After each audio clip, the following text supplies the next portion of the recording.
यह कहानी एक गरीब आदमी की है जिसकी मेहनत, संघर्ष और ईमानदारी से जुड़ी प्रेरणादायक कहानी है। रामू एक छोटे से गांव में रहने वाला गरीब किसान था। उसके पास जमीन का छोटा सा टुकड़ा था जिस पर वह अपने गुजर बसर के लिए खेती करता था। उसकी जिंदगी हमेशा कठिनाइयों से भरी रही। बारिश समय पर नहीं होती तो फसल खराब हो जाती और अगर फसल अच्छी होती तो बाजार में दाम नहीं मिलते। एक दिन रामू को अपने बच्चों की पढ़ाई के लिए पैसे जुटाने की चिंता सताने लगी। उसने सोचा, अगर मैं अपने बच्चों को पढ़ा लिखा नहीं पाया तो उनकी जिंदगी में मेरी तरह कठिन हो जाएगी। रामू ने हिम्मत नहीं हारी। उसने गांव में छोटी मोटी मजदूरी करनी शुरू की। दिन में वह खेत में काम करता और रात को दूसरों के घरों में काम करता। उसकी मेहनत और दृढ़ता ने उसे धीरे धीरे सफलता दिलानी शुरू की।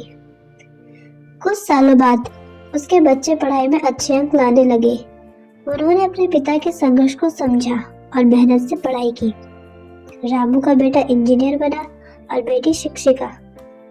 जब उनके जीवन में खुशहाली आई तो रामू ने महसूस किया कि उसकी मेहनत व्यर्थ नहीं गई। रामू की मेहनत रंग लाई। अब उसके बच्चे पढ़ाई में अच्छे अंक लाने लगे थे। एक दिन जब रामू खेत से काम करके घर लौटा तो देखा कि उसका बेटा और बेटी किताबों में डूबे हुए थे। यह देखकर उसके चेहरे पर एक संतोष की मुस्कान आ गई। अब घर में खुशहाली आने लगी थी। पहले जहां रामू का परिवार एक टूटी फूटी झोपड़ी में रहता था, अब वह झोपड़ी एक सुंदर छोटे से घर में बदल गई थी। आंगन में फूलों का छोटा सा बगीचा बन गया था। एक शाम पूरा परिवार एक साथ बैठकर खाना खा रहा था। रोटियों की महक और सब्जी का स्वाद सबके दिल को खुश कर रहा था। रामू की पत्नी ने हंसते हुए कहा, आज पहली बार लग रहा है कि हमारी मेहनत रंग लाई है। बच्चों ने खुशी से अपने पिता को गले लगाया और कहा, पापा, यह सब आपकी मेहनत और संघर्ष की वजह से हुआ है। रामू ने उनकी तरफ देखा और कहा, बच्चों, अगर तुम यूं ही मेहनत करते रहोगे तो हमारी जिंदगी और भी बेहतर होगी। जिंदगी में सफलता का असली रास्ता मेहनत और ईमानदारी से ही बनता है।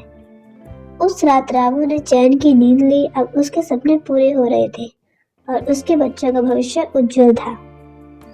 गरीबी जीवन का अंत नहीं है। मेहनत, दृढ़ता और ईमानदारी से आप किसी भी मुश्किल को पार कर सकते हैं।